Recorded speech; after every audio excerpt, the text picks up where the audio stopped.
प्रणाम। हम समूह कुमार आप सभी को ज्ञान विज्ञान यूट्यूब चैनल पर स्वागत करते हैं। और आज का मेरा टॉपिक रहेगा हिंदी व्याकरण से, और बड़ा ही मस्त टॉपिक है जिसका नाम है अलंकार। अलंकार व्याकरण का बहुत ही मस्त टॉपिक है। अलंकार का ऐसे अर्थ होता है आभूषण या गहना।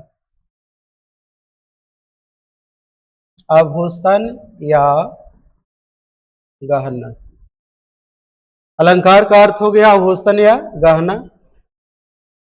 जैसे आभूषण या गहना का प्रयोग इंसान अपने सौंदर्य को बढ़ाने के लिए करते हैं, ठीक उसी प्रकार काव्यों को सुशोभित करने के लिए अलंकार का प्रयोग किया जाता है। अलंकार का अर्थ होता है किसी को सुशोभित कर देना। अलंकार को परिभाषित सर्वप्रथम आचार्य भामह किए। एक विद्वान हुआ करते थे जिसका नाम था आचार्य भामह। आचार्य भामह के अनुसार इन्होंने अलंकार को परिभाषित किया है, जिस इनका मत है कि अलंकरोति अलंकरोति इति अलंकार। यानी आचार्य भामह के अनुसार हम कह सकते हैं अलंकरोति इति अलंकार, अर्थात जो काव्यों को सुशोभित कर दे उसे अलंकार कहते हैं।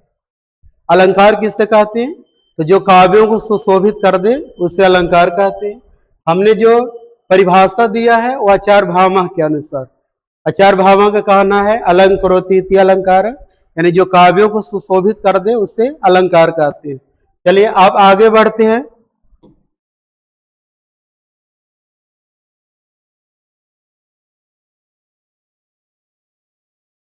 अब आगे बढ़ते हैं इसके बारे में। तो ऐसे अलंकार के मुख्य रूप से दो भेद होते हैं, लेकिन इसको आसान करने के लिए अलंकार को थोड़ा सिंपल बनाने के लिए तीन भाग में बांट दिया गया है। यानी अलंकार के ऐसे कह सकते हैं हम लोग के तीन भेद होते हैं। अलंकार के तीन भेद होते हैं। पहला होगा शब्द अलंकार, दूसरा होगा अर्थ अलंकार, और तीसरा हो जाता है उभय अलंकार। यानी अलंकार के तीन भेद होते हैं। पहला शब्द अलंकार, दूसरा अर्थ अलंकार, और तीसरा हो जाएगा उभय अलंकार। सबसे पहले हम लोग शब्द अलंकार पर ध्यान देंगे। ऐसे आप लोग समझ गए होंगे अलंकार का मतलब होता है किसी को सुशोभित कर दे, सौंदर्य को बढ़ा दे। तो शब्द अलंकार को हम कह सकते हैं, यानी वह अलंकार जो शब्दों को सुशोभित करता है उसे कहेंगे शब्द अलंकार। जो अलंकार शब्दों को सुशोभित करता है उसे कहेंगे शब्द अलंकार। अर्थ अलंकार, यानी जो अलंकार अर्थों को सुशोभित करेगा उसको कहेंगे अर्थ अलंकार। और उभय का अर्थ होता है दोनों, यानी जो अलंकार शब्द और अर्थ दोनों को सुशोभित कर दे उसे कहेंगे अर्थ अलंकार। यानी जो शब्द को सौंदर्य बढ़ा देता हो शब्द हो गया शब्द अलंकार, जो अर्थों को सुशोभित करता है उसे कहेंगे अर्थ अलंकार, और जो शब्द अर्थ दोनों को सुशोभित करता है उसको कहते हैं उभय अलंकार। तो सबसे पहले हम लोग चलेंगे शब्द अलंकार के कुछ बारे में। शब्द अलंकार के कुछ निम्नलिखित भेद होते हैं। ऐसे बहुत सारे अलंकार है, लेकिन अब 12वीं क्लास या कंपटीशन में जितना तक पूछता है, जहां तक पूछता है उसमें हम कोशिश कर रहे हैं आपको बताने के लिए। तो सबसे पहले हम लोग अलंकार में चलेंगे शब्द अलंकार में।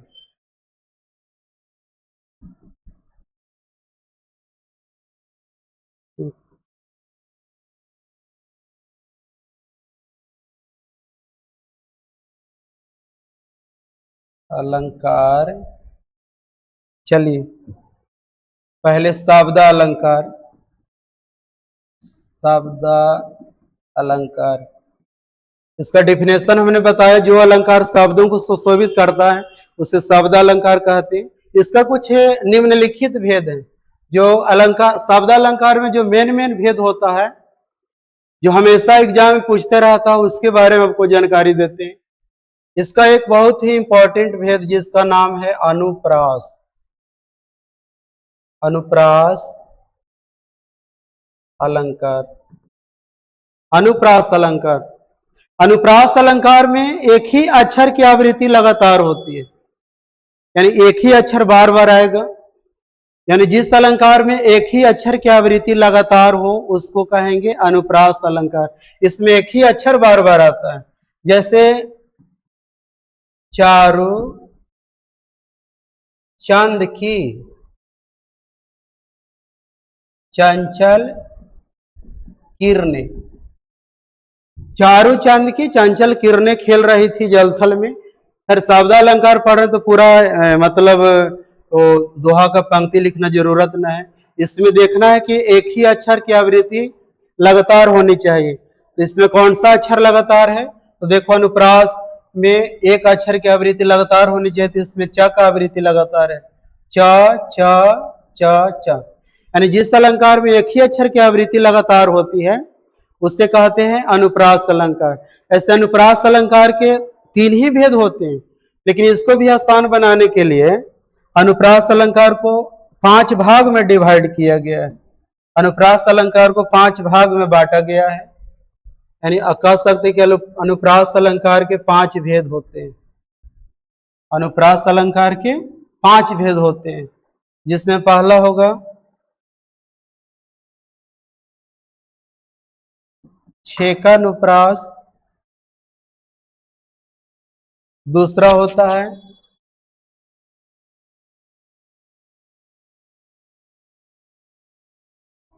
वृत्यानुप्रास, तीसरा हो जाएगा लाटानुप्रास, चौथा हो जाएगा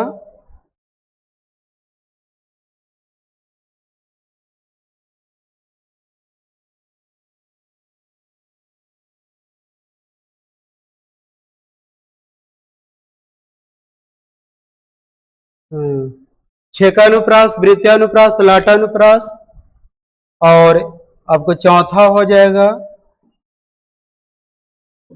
चौथा अलंकार है अनात्यानुप्रास। अनात्यानुप्रास। और 5वां भेद है इसका श्रुत्यानुप्रास।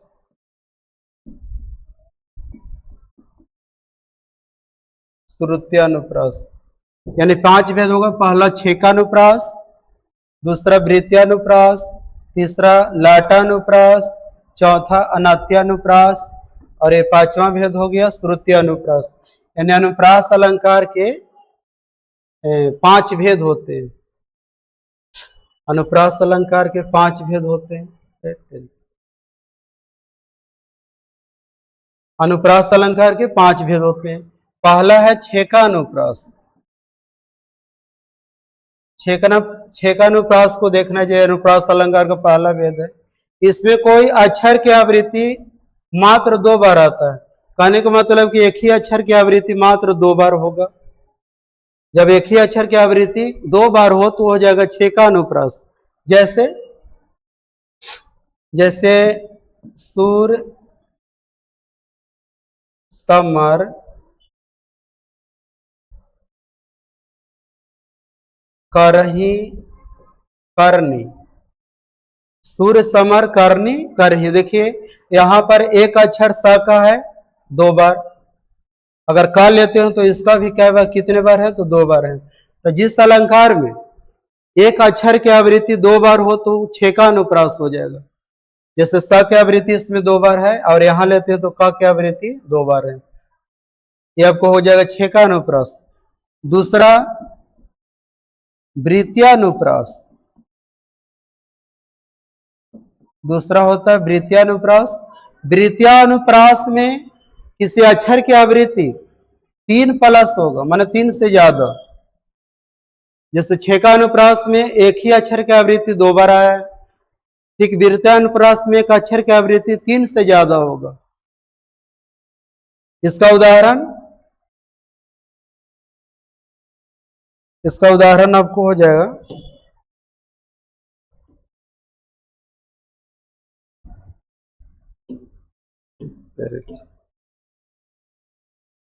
जय जय भारत भूमि भवानी। वृत्यानुप्रास हमने कहा कि कोई अक्षर की आवृत्ति 3 से ज्यादा हो जाए तो वृत्यानुप्रास होगा। जैसे देखिए जय जय, यहां पर तो 2 बार जय का आवृत्ति है। आगे देखना है भारत में भ भूमि भवानी, यहाँ भ की आवृत्ति 3 बार है। यहाँ के भ की आवृत्ति 3 बार है। अगर 2 बार रहता किसी अक्षर की आवृत्ति तो हम कह सकते छेकानुप्रास, लेकिन यहाँ भ का आवृत्ति, यहाँ से देखिए यहाँ से भ की आवृत्ति 3 बार हो जा रहा है, तो जहां 3 बार हो जाएगा तो वहां चला जाता है वृत्यानुप्रास। 2 बार होगा तो छेकानुप्रास। एक और उदाहरण देखते हैं, चारों चांद की चंचल किरणें, चारों चांद की चंचल किरणें। तो यहां पर भी चा की आवृत्ति 1 2 3 बार हो जा रहा है। कारक के रहने से आपका रिडम टूटने वाला नहीं है, कारक से रिडम नहीं टूटता है। चा की आवृत्ति लगातार देखिए 3 बार है, तो ऐसी स्थिति में वृत्यानुप्रास हो जाएगा। सबसे ज्यादा अनुप्रास अलंकार में वृत्यानुप्रास का ही प्रयोग होता है। जैसे कोई फिल्म में सॉन्ग में सुने होंगे, चंदू के चाचा ने चंदू के चाची को चांदी चौक पर चांदनी रात में चांदी के चम्मच से चटनी चटाई। यानी चंदू के चाचा ने चंदू के चाची को चांदी चौक पर चांदनी रात में चांदी के चम्मच से चटनी चटाई। हमने जितना शब्द बोला उसमें चाक वर्ण की आवृत्ति लगातार है, तो ऐसी स्थिति में अनुप्रास अलंकार में वो हो जाएगा वृत्यानुप्रास। यहां तक कोई दिक्कत नहीं होना चाहिए। और अब हम लोग चलेंगे अनुप्रास का तीसरा भेद। तीसरा भेद होता है लाटानुप्रास। लाटानुप्रास, देखिए लाटानुप्रास में कोई अक्षर की आवृत्ति इसमें नहीं होती है, इसमें वाक्य के साथ एक उपवाक्य होगा। एक वाक्य होगा और एक हो जाएगा उपवाक्य, और जो आपका उपवाक्य होगा वो समान अर्थ देगा। यानी वाक्य का मतलब कुछ भी हो, लेकिन जो उपवाक्य होगा उसका समान अर्थ होना चाहिए, एक ही अर्थ देने वाला। इसका मेन उदाहरण आपको दिया जा रहा है लाटानुप्रास में। जैसे दिया है कि पुत पुत सपुत तो,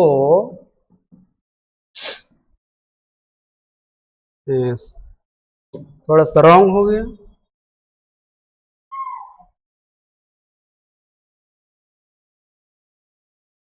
पुत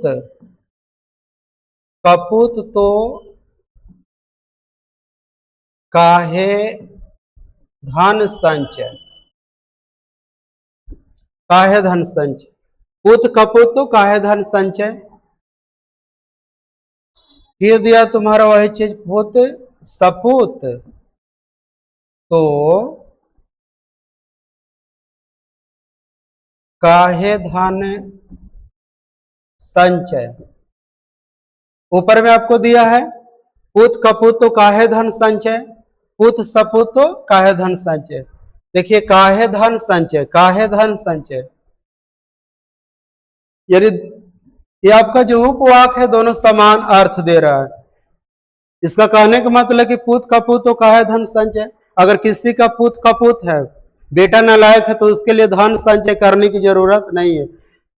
अपूत सपूत तो काहे धन संचय, यानी जिसका बेटा लायक है तो उसके लिए भी धन संचय करने की जरूरत नहीं। यहाँ पर धन संचय करने के लिए दोनों के लिए माना कर रहा है, यानी दोनों का समान अर्थ है। ऐसी स्थिति में ये आपको हो जाएगा लाटानुप्रास। लाटानुप्रास में ध्यान देना है कि वाक्य के साथ उपवाक्य होती है, और उपवाक्य जो होगा दोनों उपवाक्य का समान अर्थ होना चाहिए। थर्ड हो गया आपका। अब चलेंगे चौथा। चौथा होता है अनात्यानुप्रास। अनात्यानुप्रास,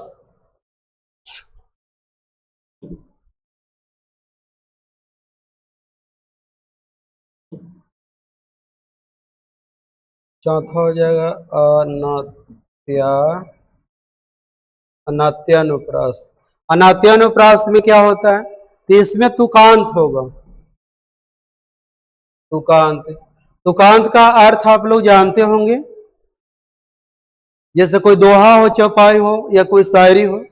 मान लेते कि कोई दोहा हो तो दोहा में दो पंक्ति होती है, यानी फर्स्ट पंक्ति का अंतिम शब्द और दूसरी पंक्ति का अंतिम शब्द उसका उच्चारण एक समान होना चाहिए।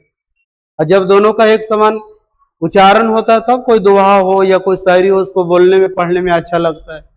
तो जो दोहा में पहली पंक्ति के अंतिम शब्द और दूसरी पंक्ति के जो अंतिम शब्द है, अगर दोनों का समान उच्चारण हो रहा है, यानी शब्द अलग अलग उच्चारण केवल एक समान होना चाहिए, ऐसी स्थिति में वह अनात्यानुप्रास हो जाएगा। जैसे एक रैदास जी की पंक्ति है, प्रभु जी तुम चंदन, तुम चंदन हम पानी।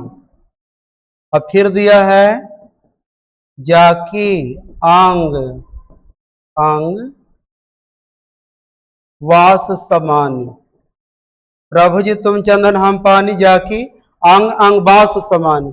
यहां देखिए पहली पंक्ति के अंतिम शब्द आपका पानी है, दूसरी पंक्ति के अंतिम शब्द समानी है, यानी पानी समानी का उच्चारण एक जैसा हो रहा है।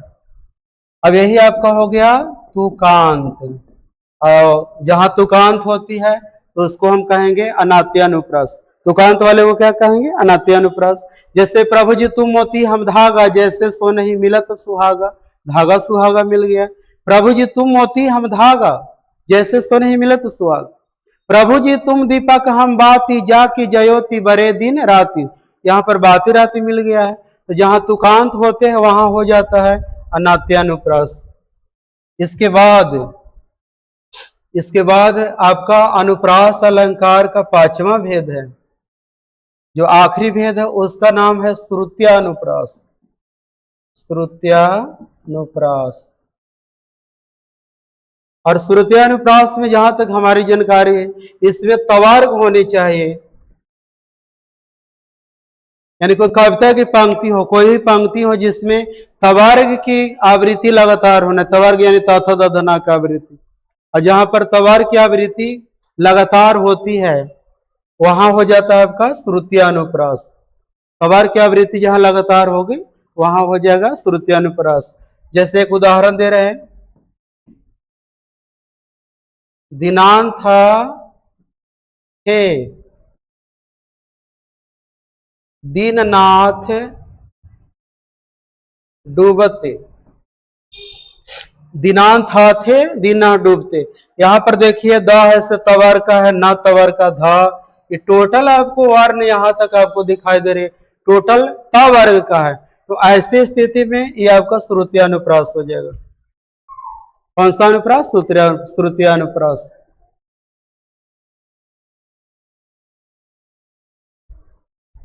देखिए अलंकार फिर एक बार देख लेते हैं। अलंकार का अर्थ होता है आभूषण गहना। इसको परिभाषित सर्वप्रथम आचार्य भामह दिए थे। अलंकारोतीति अलंकार अर्थात जो काव्यों को सुशोभित करता है उसे अलंकार कहते हैं। अलंकार का शाब्दिक अर्थ हो जाता है आभूषण या गहना। अलंकार के तीन भेद होते हैं, शब्दालंकार, अर्थालंकार, उभयालंकार। जो शब्दों को सुशोभित करेगा उसे शब्दालंकार कहेंगे, जो अर्थों को सुशोभित करेगा उसे अर्थालंकार कहेंगे, और जो शब्द और अर्थ दोनों को सुशोभित करता है उसको उभयालंकार कहते हैं। तो सबसे पहले हमने आपको शब्दालंकार के बारे में बताया, यानी अर्थों को सुशोभित करने वाले को शब्दालंकार। शब्दालंकार के पहला भेद आपको हमने क्लियर किया है जिसका नाम है अनुप्रास अलंकार।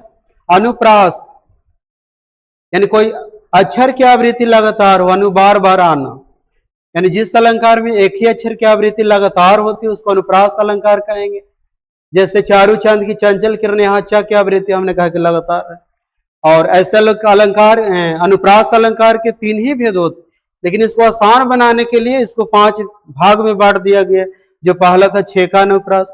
छेकानुप्रास में हम आपको बताएं कि कोई अक्षर की आवृत्ति मात्र 2 बार होगा। वृत्तिया में 3 प्लस, लाटा में वाक्य के साथ, इसमें उपवाक बताया, वाक्य के साथ उपवाक, लाटा में वाक्य के साथ उपवाक होगा, वाक्य के साथ उपवाक। अनात्या में तुकांत के बारे में भी आपको हम बता दिए। और श्रुतिया में हो जाता है तवर्ग, यानी तवर्ग की आवृत्ति लगातार होनी चाहिए। यानी जिस अनुप्रास अलंकार में एक ही अक्षर की आवृत्ति 2 बार होगा उसको 6 का अनुप्रास कहेंगे। जिस अनुप्रास अलंकार में एक अक्षर की आवृत्ति 3 से ज्यादा होगा, 3 या 3 से अधिक होगा, वो वृत्तिया हो जाएगा।